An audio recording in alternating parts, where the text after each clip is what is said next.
Hello, everyone, and welcome to today's webinar, Right to Try or Right to Ask, Understanding Right to Try and FDA's Expanded Access. The webinar is presented by Roe. I'm Joe Keenan, contributing editor to Fierce Markets, and I'll be your moderator. Our speakers today are David Shoemaker, Senior Vice President, R&D at Roe, Carl Whitney, Assistant Vice President of Operations at Roe, and Kevin Barber, Vice President, Regulatory Strategy and Submissions at Roe. You can read their full bios on the right side of your window. Before we begin, I just have a few technical notes. If you'd like to download the slide deck, please click the Resources List button at the bottom of your screen. The webcast is being streamed through your computer, so there is no dial-in number. So for the best audio quality, please make sure your volume is up. You can find additional answers to some common technical issues located in the Help button at the bottom of your screen. The webinar is being recorded and it will be available on demand within 24 hours after the event. We're going to follow the presentation with a Q&A session, so please submit your questions using the Q&A button on the left side of your screen, and you can do that throughout the presentation. All right, I think that covers it. David, we're ready to go. Please go ahead. Thank you, Joe.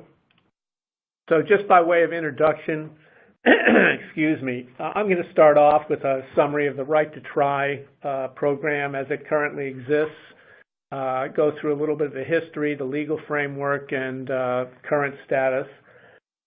Then Carl is going to come through and describe the FDA expanded access programs that have been in existence for over 30 years, I think. And then finally, Kevin is going to do some comparing and contrasting of the two programs and where we might see these programs going forward. So as far as the history of Right to Try is concerned, I may not be correct, but in my opinion, this sort of originated back with the Abigail Alliance versus von Eschenbach legal case that came out of the treatment of, or the attempt to treat Abigail Burroughs with an investigational drug. Her father, Frank Burroughs, sued the FDA for access to a drug that was in investigational development at the time for colorectal cancer to treat Abigail's head and neck cancer. And in the suit, it was stated that the access to investigational products by terminally ill patients after completion of phase 1 is their constitutional right. This is the first evidence that I have for this assumption being made. They took it to the D.C. Court of Appeals and they ruled in favor of the Abigail Alliance. The Abigail Alliance was a patient advocacy organization that Frank Burroughs formed to initially help his daughter and then hopefully other patients as well. FDA requested the Court of Appeals to rehear the case, and it was overturned in 2007. And then Frank Burroughs appealed to the U.S. Supreme Court, which refused to hear the case, and consequently the FDA regulations remained intact as they are today. But it's the phase 1 demonstration, phase 1 completion demonstrating safety and promise of drugs is the assumption that I wanted to focus on. So I consider that to be a fallacious assumption for a number of reasons.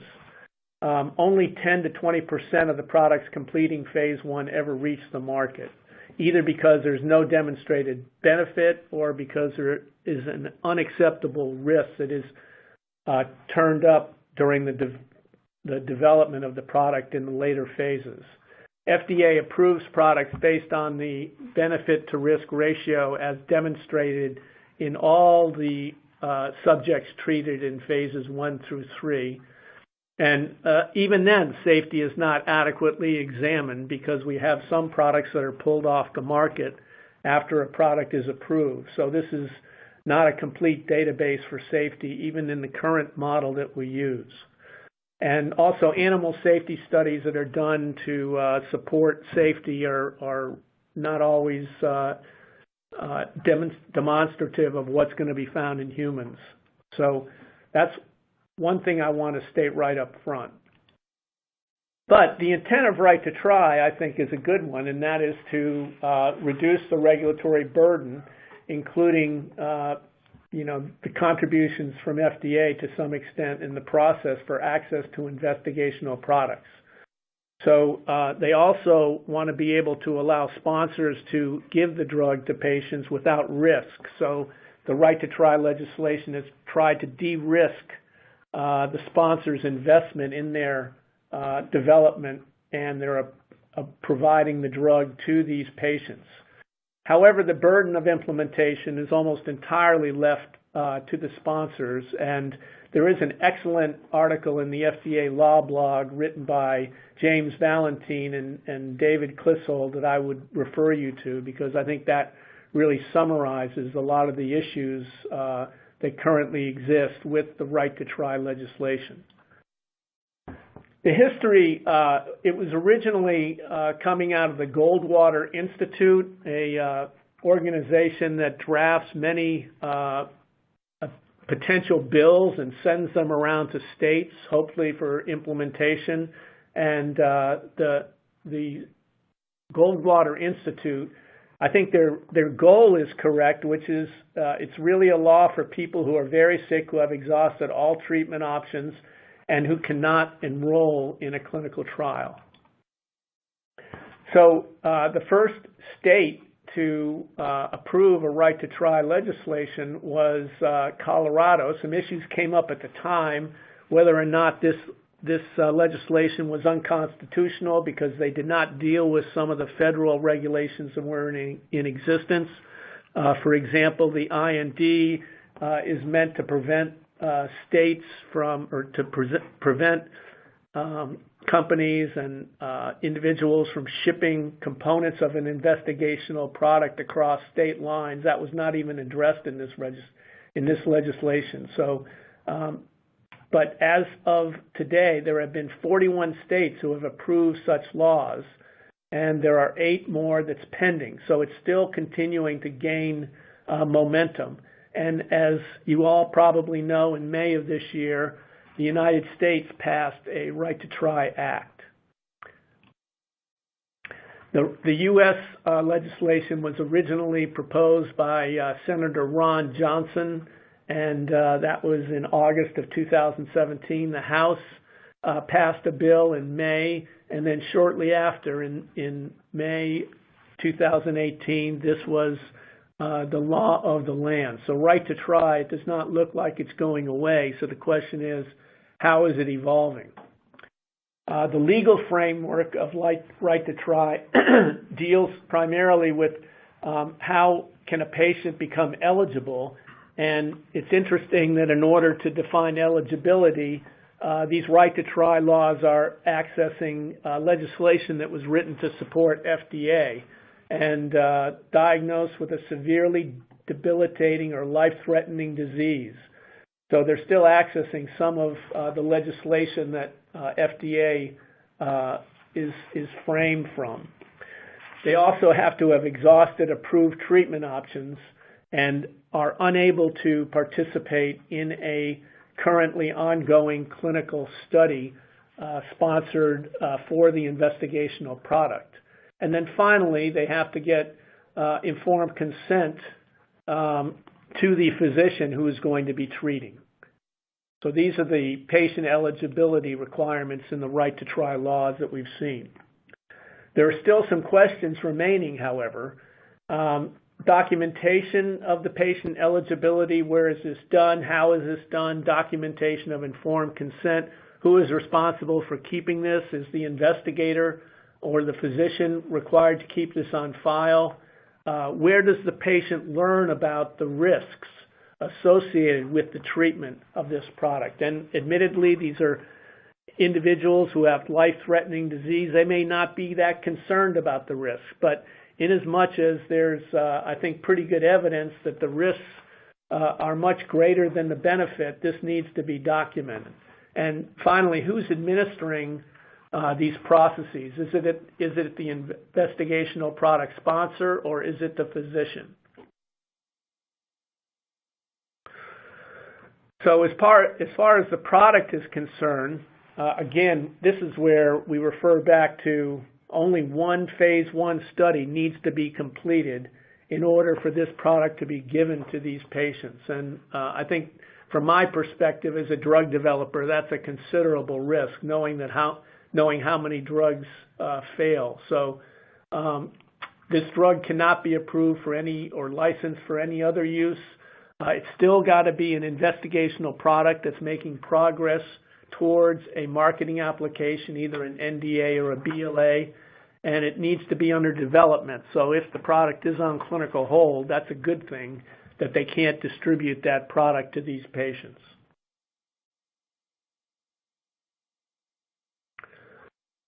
As far as regulatory exemptions, there's a lot of the goals in mind that were surrounding the creation of this legislation and exempting it from FDA current regulations, such as some labeling requirements, interstate commerce, as I mentioned before. They're starting to work that into the legislation, the U.S. legislation, record keeping to ensure GCP compliance, parts of the IND regulations and parts of the IRB regulations. So they are attempting to streamline access to these products. However, there are still some regulations that are written into the laws, most notably labeling of the products that are administered to these patients, prohibition against any promotional materials that surround this or the product or the access to the product. And costs to the patients are actually determined by way of the expanded access program that Carl is going to be talking about in a minute. So they're still accessing some of FDA's legislation in order to make sense of this pathway.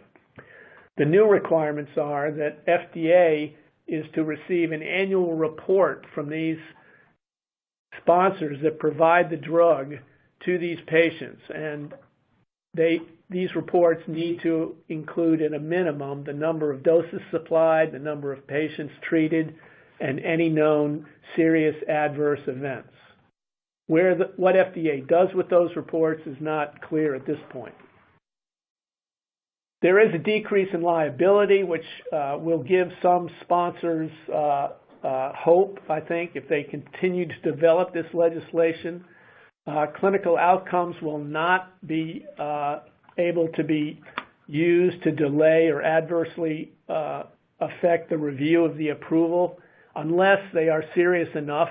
You know, if there is a serious adverse event resulting or a death, obviously that would play into the ability to move forward with these products to give to other patients in the future. But these decreases in liability are currently not sufficient to convince investigational product sponsors to provide product under right to try. So what's missing from the right to try legal framework? I think primarily potential future incentives for the investigational product sponsor to engage in this program. Is there some way to encourage sponsors to give their product to these patients with life-threatening disease that will not penalize the sponsor and ensure that they're not drawn into legal negotiations or even legal proceedings? Cost reimbursement beyond manufacturing costs is also a possibility. If they are able to recover costs, that might induce some sponsors to provide product. But many of the products are manufactured by small biotech companies with very tight budgets, and they just don't have extra product to give to patients, even if they're suffering from life-threatening diseases. Also, guaranteed limited liability. The limited liability that is currently in the legislation is obviously not sufficient to allow these products to be given away by companies. There is some existing criticism of right to try that many of you have probably seen. This is one article in the Journal of the New England Journal of Medicine that was published this year before it was actually formed into law. And I just draw some of the conclusions from that. One is that the motivation behind the proposed legislation was to primarily get FDA out of the way and to have a parallel pathway. You can argue that that's a good thing if you're not in favor of regulations, but in as much as FDA is in charge of the public health, I'm not sure that's a good thing. Granting very sick patients early access to unapproved products may be more likely to harm patients than to help them with this reduced regulatory oversight. So one way to address that might be to require more data rather than just phase 1 data, rather than just one phase 1 study, require more clinical data before this program is activated. And I was, in fact, I was at a meeting in drug development a couple months ago with several heads of regulatory affairs for large pharma companies and one rare disease company, and to a person, all of them said that they do not engage in expanded access programs until everyone at the company has agreed that the risk-benefit ratio is adequate to go forward without risking the company's legal problems. And then finally, expanding access to investigational products outside controlled clinical trials may delay the generation of data needed to make evidence-based decisions about approval. So it comes back to what's more important, treating 1 or 2 subjects now or getting the product on the market to help a population. So if I had to sum up the current right to try status, I would have to say that it is currently a right to ask situation, in as much as there has been nobody treated in the United States under right to try legislation from our perspective. And now I'll turn it over to Carl, who's going to review FDA's expanded access programs. Okay, thank you, David. So I'll spend the next few slides talking about the overall goal of FDA's 30-plus years of experience with expanded access, go into a little bit of that 30-year history, and then talk a little bit more about some of the details of how the programs have been implemented. So the overall goal here, similar to right to try in principle, is to enhance access to investigational products without exposing patients to undue risk of harm from an otherwise not very well tested early phase clinical product that may not even be effective, that might be dangerous. And at the same time also to ensure that any ongoing clinical trials are not harmed in terms of enrollment by participation in expanded access activities. Now, unlike our right to try, the expanded access programs they do get a modicum of regulation and oversight from FDA, and I'll go into some of those details. And those have been developed over the past 30 years to provide some protections and systematic implementation for expanded access. So the history, just in a nutshell, this goes back over 30 years, and the earliest appearance of expanded access was in the 1980s in response to significant citizen pressure, for example, from ACT UP, for access to investigational HIV antiretroviral medications that were making their way through development. FDA eventually relented and created expanded access programs, originally put in the regulations at 312, 34, and 35. And the two ideas or implementations at that time were a treatment IND and a treatment protocol. And the major distinction between those two is that a treatment IND is investigator-initiated, intended for treatment of a single patient, and a treatment protocol is a little bit more regimented. There is a protocol, and it's intended to treat a group of patients. And the critical distinction there is that it is initiated by the sponsor, and the protocol is submitted to the sponsor's open corporate IND. And I will talk a little bit further about how those play out in the current regulatory structure in a few slides. In 2009, FDA reworked the regulations a little bit and collected the original regulations into a new subpart, Subpart I, that's located at 300 to 320 in Part 312. And those regulations lay out the various flavors of expanded access that are currently regulated and allowed by FDA. In 2016, FDA went a step further in trying to clarify and simplify the process by creating Form 3926. This is a submission form to apply for expanded access, and it's intended for principally for physicians seeking to get expanded access for a single patient. And the intention is that this would replace both of FDA's Forms 1571 and 1572 for a regular IND and investigator involvement in that IND. The intention was to greatly simplify the paperwork, and in fact, 3926 is like a 2-page document. It's probably easier to fill out than a passport application. And the intention was to make it very straightforward for an investigator to lay out the information needed to get FDA approval. And I'll go into that in a slide, a couple of slides. In 2018, just relatively recently, FDA further redoubled its efforts to clarify and improve the processes surrounding expanded access. They created a revised website for expanded access, and the link is there in the slides, as well as dedicating additional human resources and staff to the patient affairs group in the Office of the Commissioner dedicated to serving and helping applicants with expanded access questions.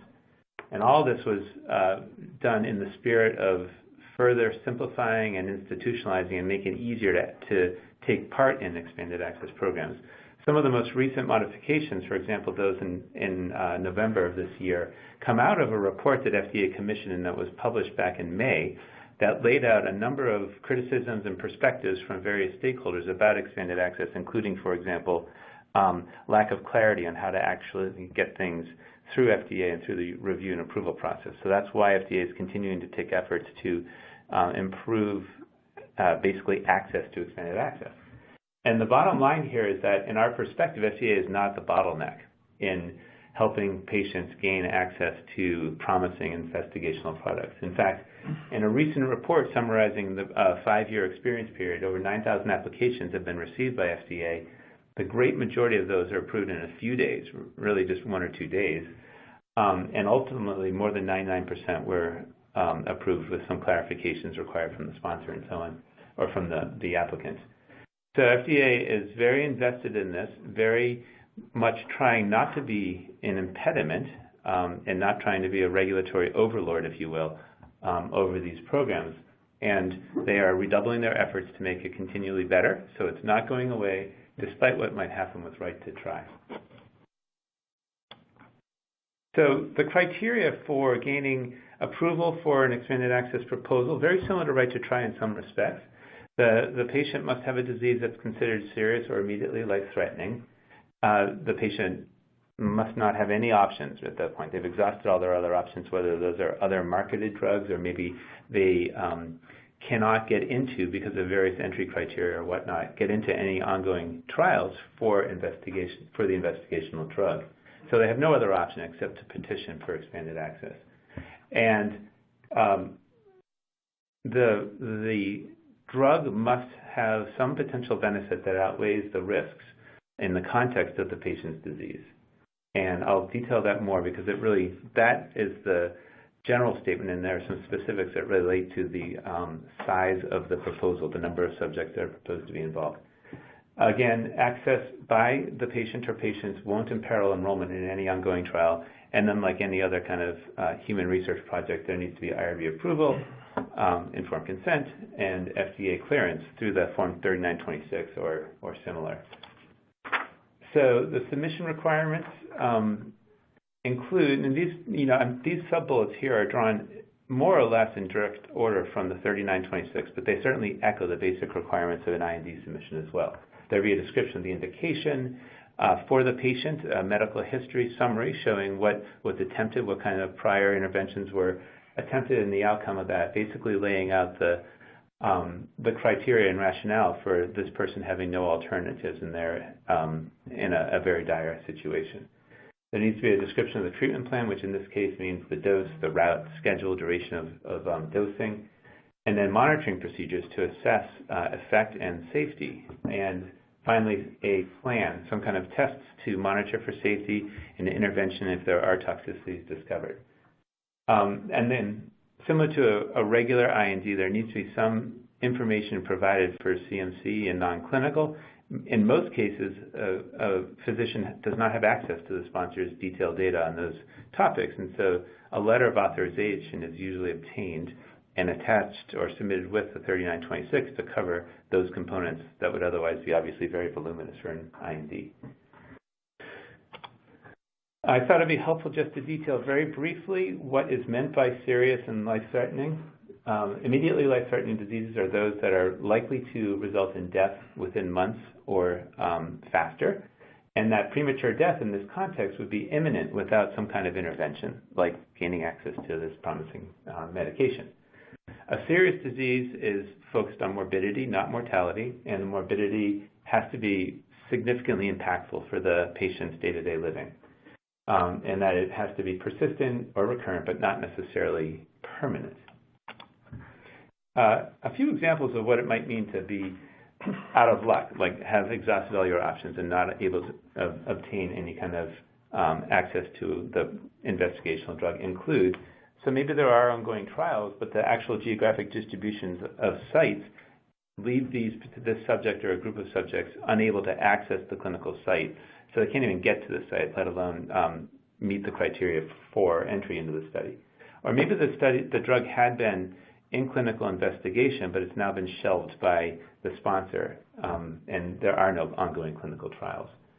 Maybe the drug was once on the market in the U.S. and has been removed from the market, but it might still be available outside the U.S. Or maybe it is marketed in the U.S., but there's a REMS or similar kind of agreement with FDA whereby only a small actual population of people is able to gain access to the medicine. So those are various scenarios that would lead to the justification for expanded access approval. So a few slides back, I mentioned the original concepts included expanded access treatment IND and treatment protocol. Under the revised terminology, they're called expanded access INDs and expanded access protocols. It's the same basic idea. The IND is investigator initiated, and the protocol is sponsor initiated. The main difference there is in the level of involvement of the sponsor and therefore the level of control over the quality of the intervention and the data collection. With an expanded access IND, the main focus is on treating a patient who's very ill. So there may not be much of an adherence to or concern for collecting detailed, high quality, and useful information about the patient and their responses to the medication. So the data may be gappy, the data might be very hard to validate and determine to be truthful or accurate. The expanded access protocol would be a little bit more structured. As I mentioned earlier, there would be a document with a description of the plan and the entry criteria and so on, but it's not going to be a controlled study, so it's still very, very different from a adequate and well-controlled study. Both of these activities offer the opportunity for expanded access to patients that need the medication, but they also present some risks, such as David alluded to earlier, in terms of data that the sponsor can't control, right? So there might be poor quality of data, and that may increase work on the part of the sponsor to deal with those data later on. Maybe there are unfavorable data, like unexpected and significant safety findings that come out of a treatment IND, for example. Or maybe there's negative press that comes out of one of those experiences with an investigator working with a patient and the patient dies or something. All those are things that the sponsor would have to reckon with and would have to be prepared for a priori in their decision making about whether to grant access. And those risks pertain to both expanded access INDs and expanded access protocols. The regulations that were revised recently into Subpart I referred to the different flavors. Basically, in a nutshell, it comes down to levels of exposure, whether it's one subject, a small group like 10 subjects, or dozens, or widespread use, meaning hundreds. And with each of those levels of exposure, FDA expects a more complete set of information about safety and ultimately efficacy. With the single patient proposal, is really all you need to do is show that that the product is reasonably safe. As I mentioned earlier, that the risks do not outweigh the underlying risks of the disease. There is no expectation of efficacy demonstration.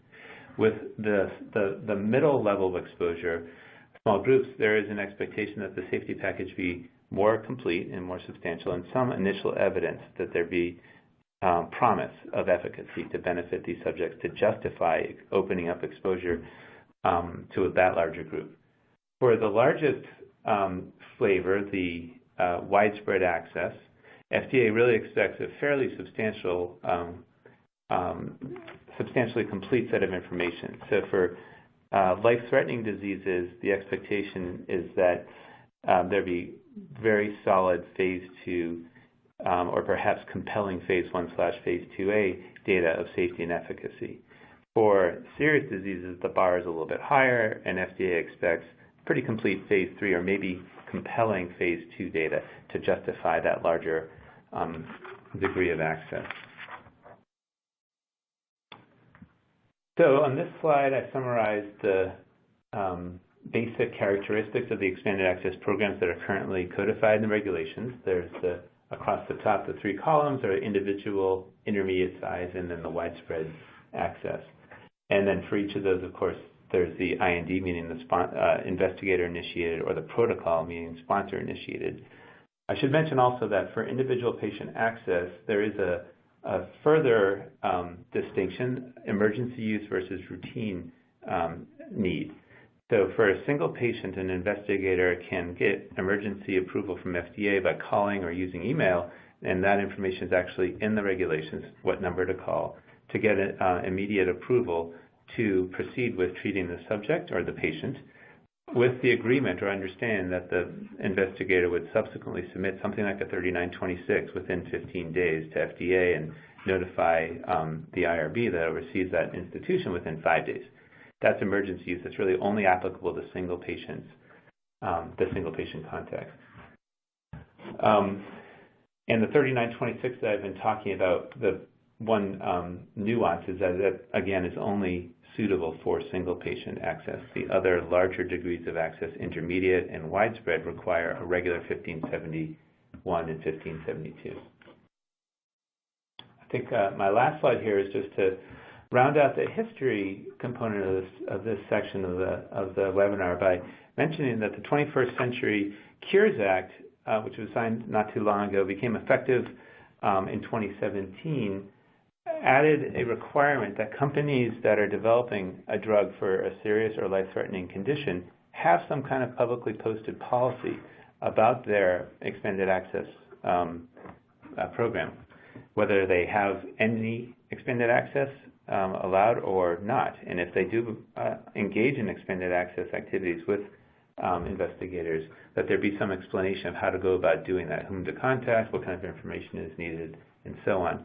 The point being to give people clear information, again, in the spirit of transparency. How do I go about doing this? Is this even an option for this particular sponsor? And many sponsors are putting up a policy on their website, and they explain that maybe they don't offer expanded access, and they may lay out the reasons, and the reasons are all about risk mitigation. So that's it for my slides. I'll hand it off now to Kevin to take on the next portion of the webinar. All right. Thank you, Carl. For the next few minutes, I would like to basically briefly review and summarize some of the key points that Carl and David have conveyed in their presentations around right to try and expanded access, and to compare and contrast expanded access and right to try from a sponsor standpoint, including some considerations and risks that are common to both, as well as considerations and risks that are unique to each.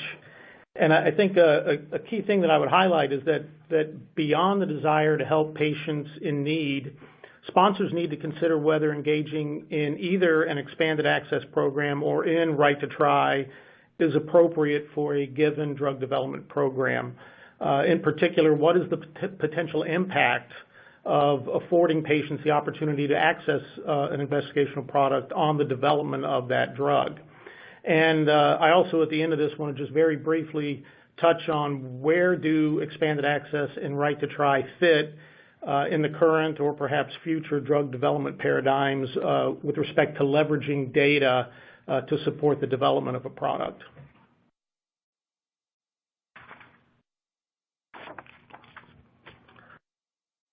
So from a sponsor perspective, in comparing and contrasting expanded access and right to try, there are considerations that are common to both programs, as Carl and David have outlined. Both programs rely on the willingness of sponsors to make investigational drugs available to treat patients in these programs.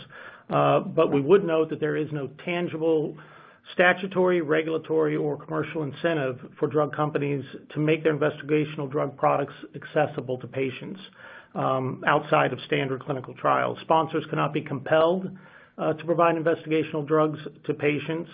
And although FDA receives approximately 1,800 expanded access applications per year, which shows a willingness in large part by sponsors to supply drug to patients, often a primary incentive is to avoid bad press that could turn into perhaps harm for a company's bottom line, depending upon the outcome of the treatment of the patient.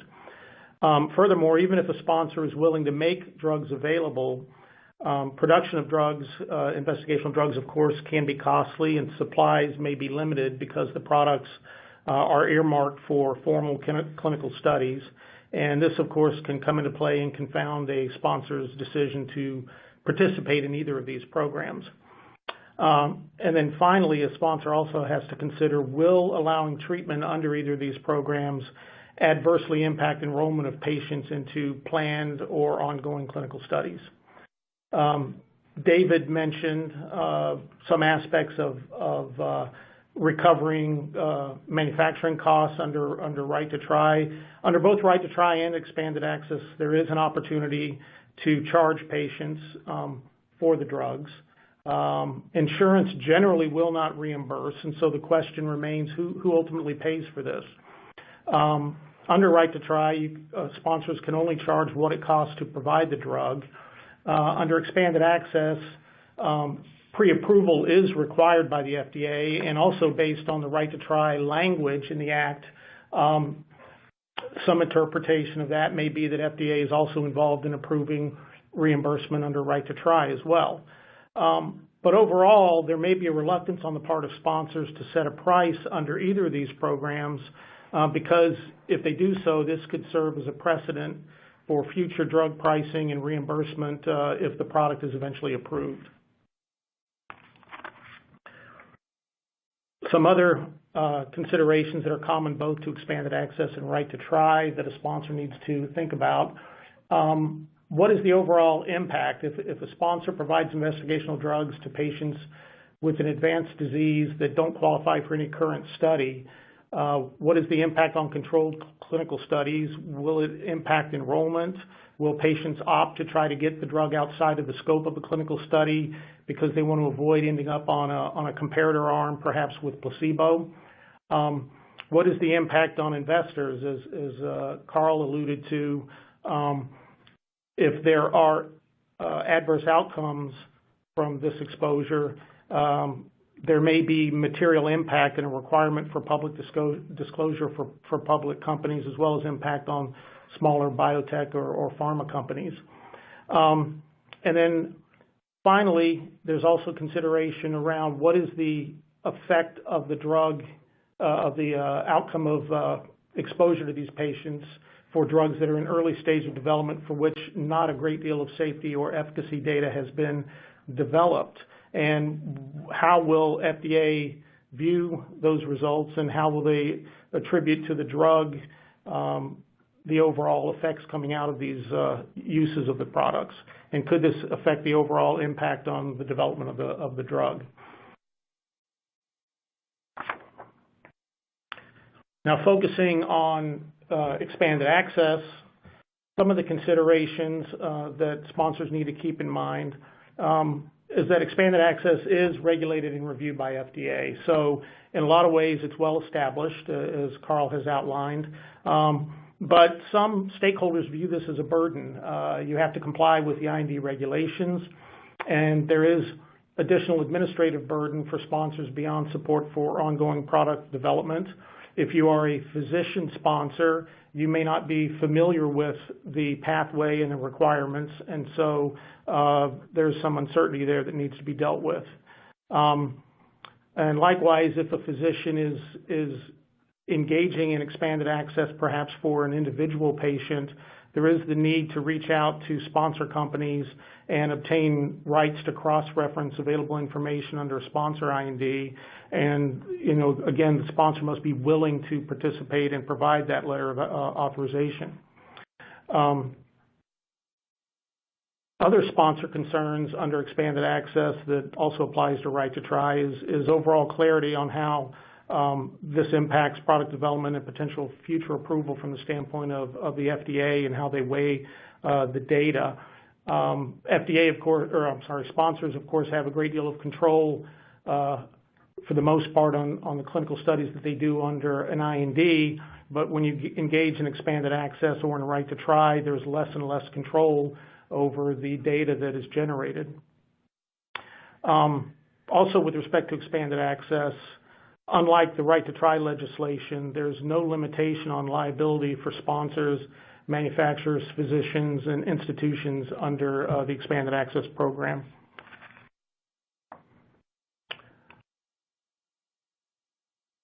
Now, given that expanded access has been around in some form since the late 1980s, and given the evolution of the program over that time, and also understanding that from 2012 to 2017, FDA authorized roughly 9,000 applications through the expanded access program, FDA did commission an independent assessment of the program in 2017 to early 2018, and this culminated in a program report that was published back in May of 2018.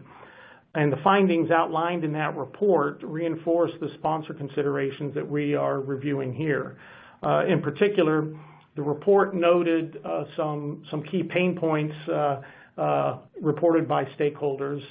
One of these is a lack of program awareness, which I personally think in a lot of ways is what resulted in the right to try legislation being passed. A lot of the proponents for right to try simply either ignored or were not truly aware of the existing expanded access avenue to treat seriously ill patients. As I already mentioned, there is an administrative burden associated with this, and that was highlighted by the stakeholders in this assessment. For those who are less familiar with the FDA IND pathway, program navigation was reported to be very challenging. And overall, the stakeholders believe that the improvements are necessary and the resources available publicly to support the expanded access program. So another key finding of the report was that there was confusion among the stakeholders due to the absence of standard processes and policies for expanded access submission requests to the FDA, manufacturers, IRBs, and payers.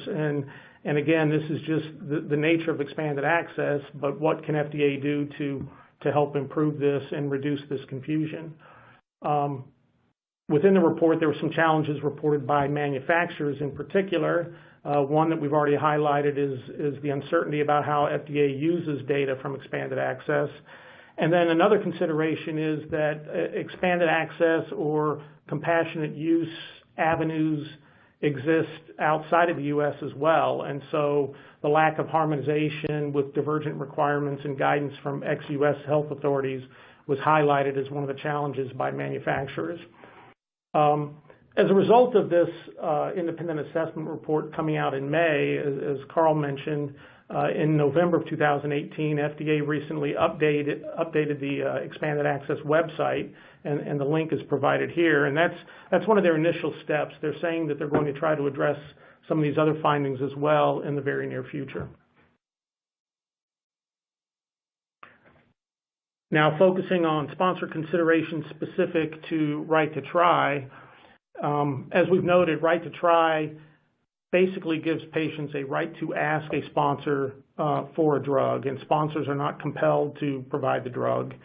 Again, the fundamental difference between right to try and expanded access is that FDA is basically removed from the process because Congress, for all intents and purposes, wanted FDA to be hands-off in the right to try approach.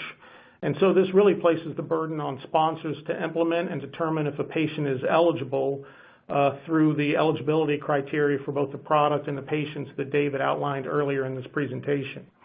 Overall, the legislation eliminates FDA oversight and IRB review and approval of a protocol. And one of the considerations around this is that by removing FDA may have information about a particular drug's safety or efficacy that a sponsor doesn't necessarily have on hand, or for that matter, other stakeholders in Right to Try don't have on hand, that could truly impact the use in a patient under the Right to Try program, but FDA is basically cut out of the process. Overall, as a result, there are a number of questions around the documentation that's required to be pulled together by the stakeholders in Right to Try. What documentation is required? How does the sponsor and the other stakeholders ensure and certify that the patient is eligible and that informed consent is appropriately handled under Right to Try? And how much confidential information does a sponsor need to share under Right to Try with other stakeholders regarding the drug company's drug development program and potentially existing INDs? Does the sponsor need to reveal that they filed INDs for particular development programs? Another consideration is that sponsors have to submit an annual report to FDA regarding how much drug has been supplied and information about the patients treated and for what indications, and what SAEs have resulted. And it's interesting because this has to go to the FDA, even though Congress wanted FDA out of the process. And the Right to Try language states that FDA may use this safety information if FDA determines that it is critical for determining safety of investigational drug, and this is a risk for the sponsor depending upon what those data are. Let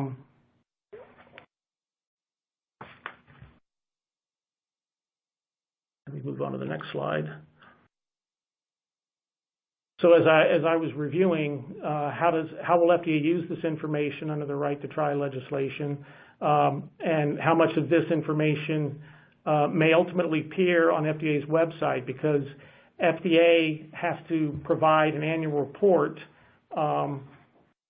per the legislation that outlines how they've used the information and to what extent the sponsor information may appear in that annual report is unclear at this point because this process is so new. With respect to liability, one potential advantage compared to expanded access is that there is no liability to sponsors and manufacturers for providing a drug, and there's no liability to sponsors and manufacturers for not providing a drug under the expanded access program.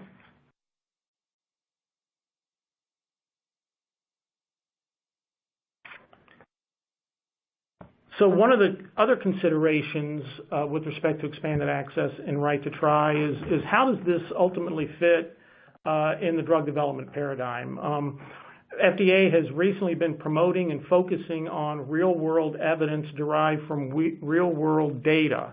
They promote this based on their own activities in monitoring post-marketing safety and supporting clinical trial designs as they work with drug companies. And so they focused on real-world data and real-world evidence in regulatory decision-making. So FDA has recently updated a web page outlining their initial vision regarding real-world data and evidence. And it also includes some high-level outline of their policy and initial guidances, including recent medical device guidance related to this. So across an evolving drug development paradigm, where does expanded access and where does Right to Try fit to support the development of evidence for product safety and efficacy? Overall, an important point to make is that FDA wants better research done, whether by sponsors or whether by investigators. And recently, FDA has opined that even expanded access programs need to be focused on collecting quality data and not just on treating patients.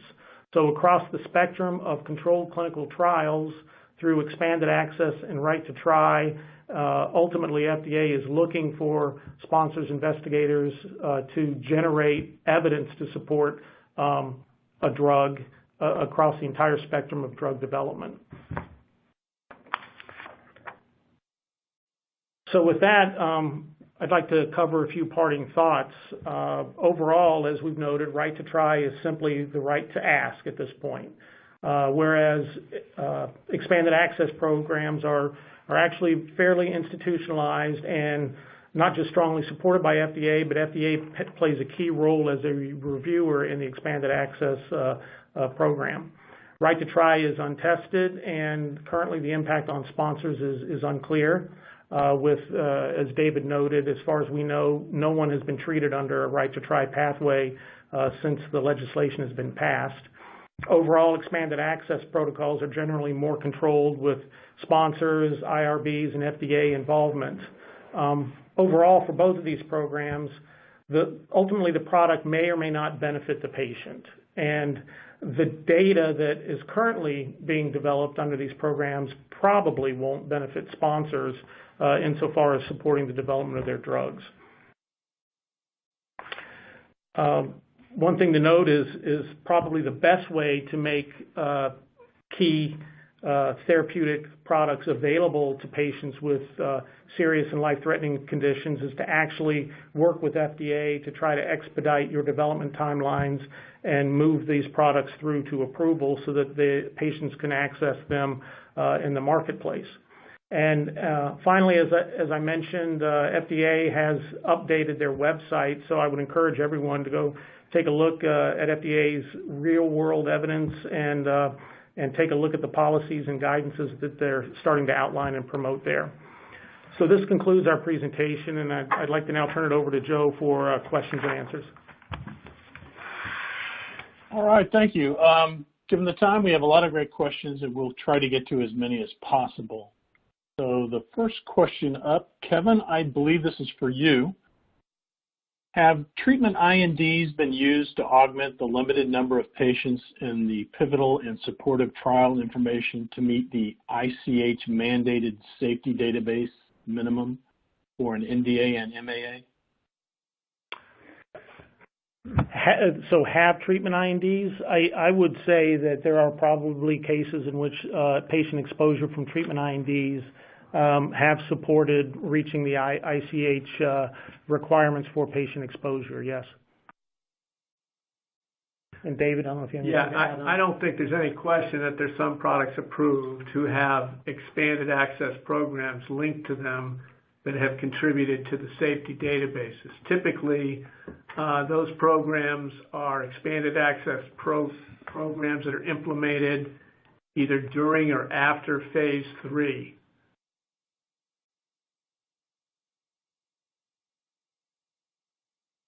All right, David, next up. If a drug has been used in Canada with success and has an approved IRB in the U.S., can you lobby the FDA to use it, and if the hospital says they do not have the budget to run the trial? Yeah, I never think it's a good idea to lobby FDA. Bottom line, if you can get the drug in Canada, the easiest way may be to go to Canada and be treated, to be honest with you. If your hospital doesn't have the funds, they're already throwing up roadblocks that they're not inclined to treat because of the risks associated with the administration of this product, and it's liable to be a long road to hoe.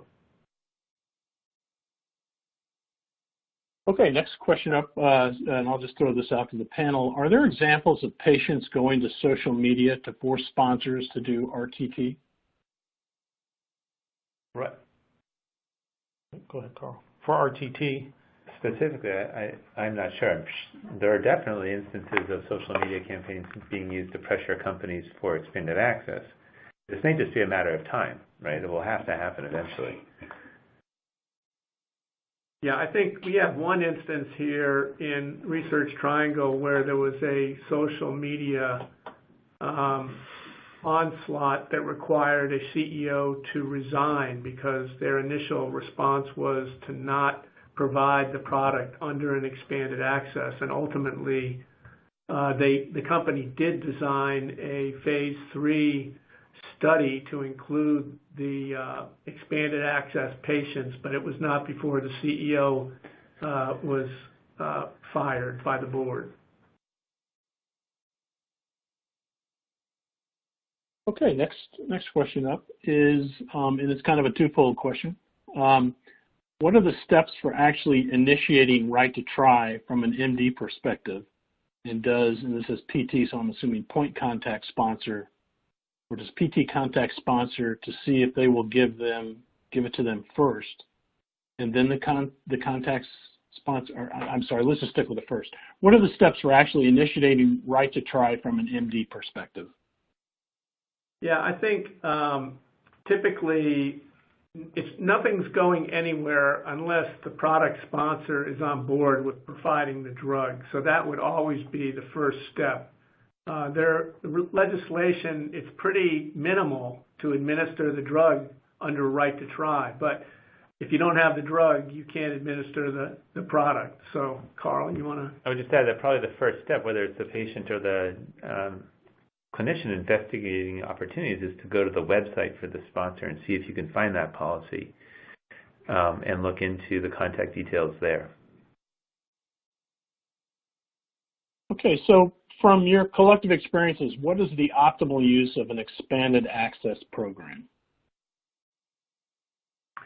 Well, as I said a minute ago, the ones that have been successful are the ones that are applied to patients after the company has convinced themselves that they have adequate risk-benefit ratio. So it's typically late development, during or after phase 3, where the company has convinced themselves that the product is safe and effective.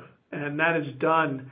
FDA oftentimes talks about how they do not feel that expanded access in any way detracts from clinical development. Unfortunately, FDA is looking at it from the perspective of approved products. And drugs that are approved and have done expanded access does not necessarily include those products that provided expanded access and had results that terminated their program. Any other input, or should I move on? I'm finished. Okay. So next question up for the panel is, what is the mission of the commercial expanded access facilitators? I'll take this one. There's a lot of companies that have popped up, and I think this was due primarily, they popped up 5-6 years ago when, as Carl said, the expanded access programs at FDA were not that well known and were not that well understood. So these companies that did understand the process would facilitate a physician getting the drug and getting the drug to the patient, or the patient would contact these facilitators, and the facilitators would help the patients identify an investigator who was willing to administer the drug, and then the facilitator would attempt to convince the sponsor to release the drug. Okay, looks like we have time for one last question. We had a lot of great questions today. Unfortunately, we couldn't get to them all, but we will be getting back to everyone who submitted personally after the webinar. So our last question is, do you think product sponsors' reluctance to engage in these programs result primarily from a fear of derailing their development program, or from being sued by the patient's family for product liability reasons? I think the short answer is yes. Yeah, I think both of those come into play as part of their considerations. You know, we mentioned a number of ways that engaging in these programs need to be considered with respect to the impact of these programs on an ongoing development program. And then also there is the liability consideration if something goes off the rails in terms of what happens with an individual patient or with a collection of patients being treated under these programs. David, do you have anything else? Carl, anything else to add? Okay. Okay, that'll wrap up our Q&A session. I'd like to thank the audience for attending this Fierce Markets webinar and submitting so many great questions. I'd also like to thank our speakers for participating and Ro for presenting the webinar. Just a reminder to the audience, the webinar has been recorded, and you will be able to access the recording within 24 hours. You can use the same audience link that was sent to you earlier. Thank you again for joining, and we look forward to seeing you at future events.